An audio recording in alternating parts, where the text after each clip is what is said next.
वाह, पुराना सोना कितना शुद्ध होता था ना दादी। सोना आज भी शुद्ध है, उस पर अगर हॉलमार्क अंकित है। आप भी ध्यान रखें, सोना हमेशा BIS प्रमाणित ज्वेलर से ही लें। बिल अवश्य लें और जांच लें कि बिल पर अंकित और आभूषण पर अंकित शुद्धता समान है। अधिक जानकारी के लिए लॉग ऑन करें BIS.gov.in पर। गर्भ धारण पूर्व लिंग चयन और प्रसव लिंग परीक्षण एक दंडनीय अपराध है। कन्या भ्रूण हत्या करने वाले या करवाने वाले को पकड़वाओ और 1 लाख रुपए इनाम पाओ। राष्ट्रीय स्वास्थ्य मिशन, स्वास्थ्य विभाग हरियाणा द्वारा जनहित में जारी। नमस्कार, आकाशवाणी चंडीगढ़ से प्रादेशिक समाचारों के साथ मैं रत्तिका। पहले इस बुलेटिन के मुख्य समाचार। हरियाणा के मुख्यमंत्री मनोहर लाल ने पंडित दीनदयाल उपाध्याय अंत्योदय योजना दयालु का शुभारंभ किया। हरियाणा विधानसभा का बजट सत्र लंबे अवकाश के बाद कल पुनः शुरू हो रहा है। प्रधानमंत्री नरेंद्र मोदी ने लोगों के स्वास्थ्य की बेहतरी के लिए सभी स्वास्थ्य कर्मियों के प्रयासों की सराहना की और केंद्र सरकार ने तीनों सेनाओं के कमांडरों की शक्तियां और सुदृढ़ करने के लिए लोकसभा में एक विधेयक प्रस्तुत किया। अब समाचार विस्तार से। हरियाणा सरकार ने पंडित दीनदयाल उपाध्याय के अंत्योदय दर्शन को सही मायनों में मूर्त रूप देने के लिए अनेक कदम उठाए हैं। इसी कड़ी में सामाजिक वित्तीय सुरक्षा प्रदान करने के लिए एक और अग्रणी कदम उठाते हुए अंत्योदय परिवारों की मृत्यु या दिव्यांग होने की स्थिति में वित्तीय सहायता प्रदान करने के उद्देश्य से आज मुख्यमंत्री मनोहर लाल ने दयालु योजना का शुभारंभ किया। चंडीगढ़ में आयोजित एक कार्यक्रम में श्री मनोहर लाल ने कहा कि दयालु योजना के तहत परिवार पहचान पत्र में सत्यापित डेटा के आधार पर 1,80,000 रुपए तक की आय वाले परिवार के किसी भी सदस्य की मृत्यु या दिव्यांग होने पर आर्थिक सहायता प्रदान की जाएगी। ये योजना हरियाणा परिवार सुरक्षा न्यास द्वारा लागू की जाएगी। उन्होंने कहा कि प्रदेश में चल रही मौजूदा बीमा योजनाओं को समेकित करने और दावों की प्रक्रिया को सरल बनाने तथा लोगों को सीधे लाभ प्रदान करने के लिए राज्य सरकार ने हरियाणा परिवार सुरक्षा न्यास की स्थापना की है।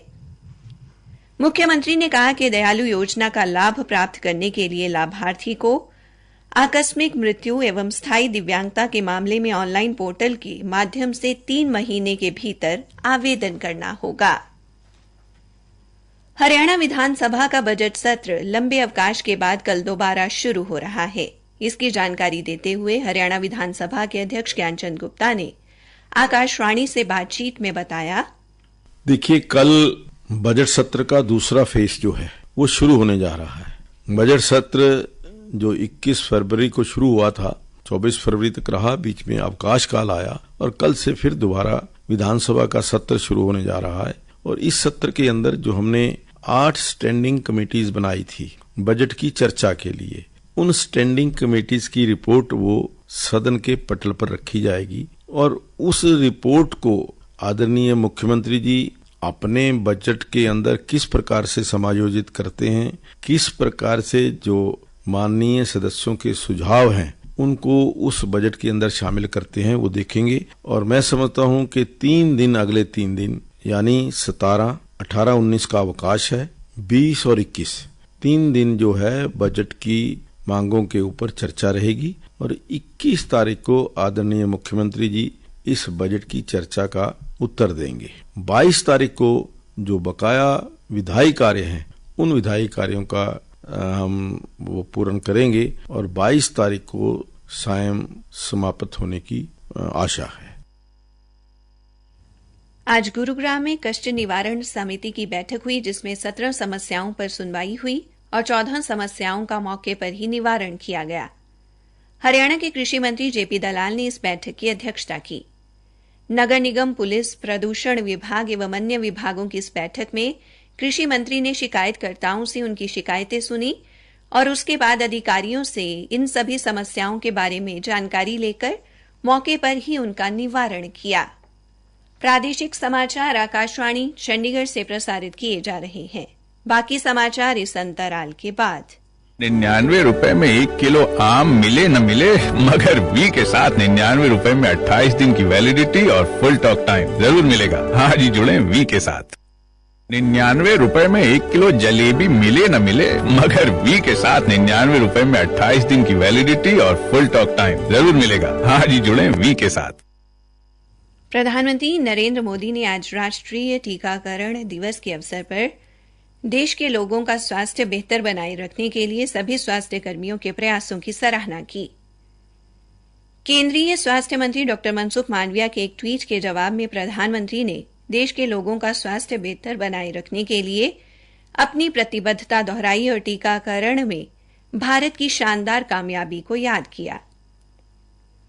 डॉ मांडविया ने अपने ट्वीट में कहा कि समस्त राष्ट्र प्रत्येक बच्चे का टीकाकरण सुनिश्चित करने में स्वास्थ्य कर्मियों के कठिन परिश्रम को नमन करता है।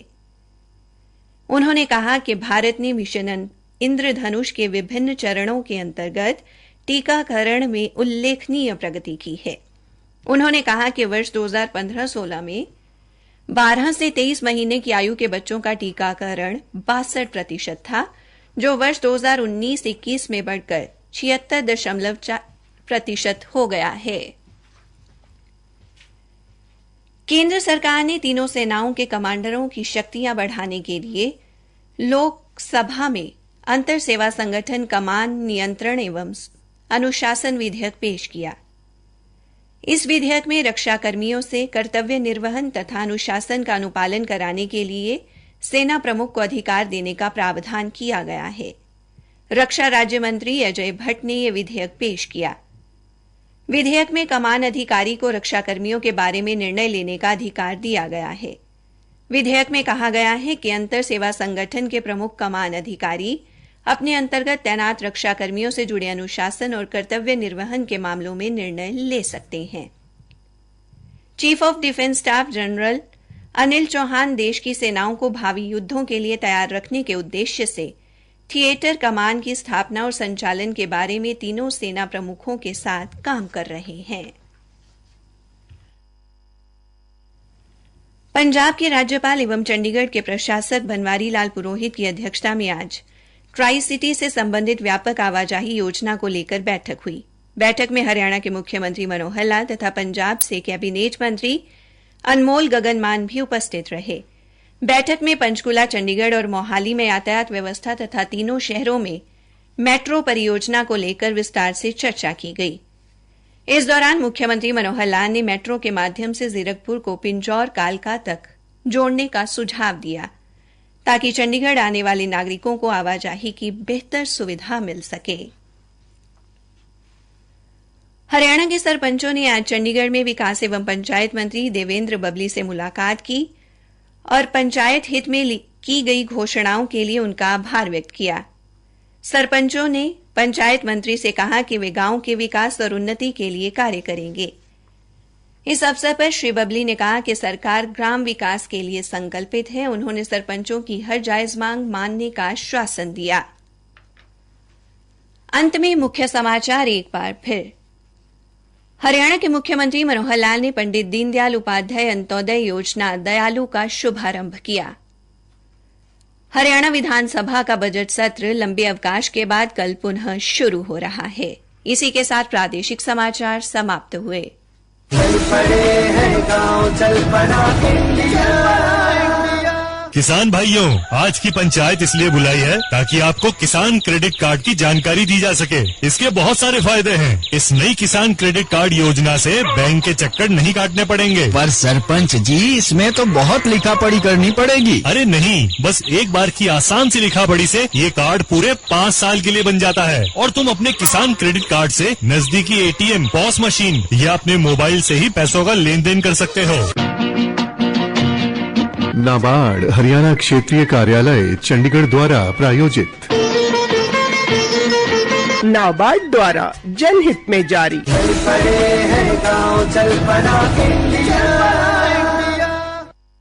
गर्भ धारण पूर्व लिंग चयन और प्रसव लिंग परीक्षण एक दंडनीय अपराध है। कन्या भ्रूण हत्या करने वाले या करवाने वाले को पकड़वाओ और 1 लाख रुपए इनाम पाओ। राष्ट्रीय स्वास्थ्य मिशन, स्वास्थ्य विभाग हरियाणा द्वारा जनहित में जारी।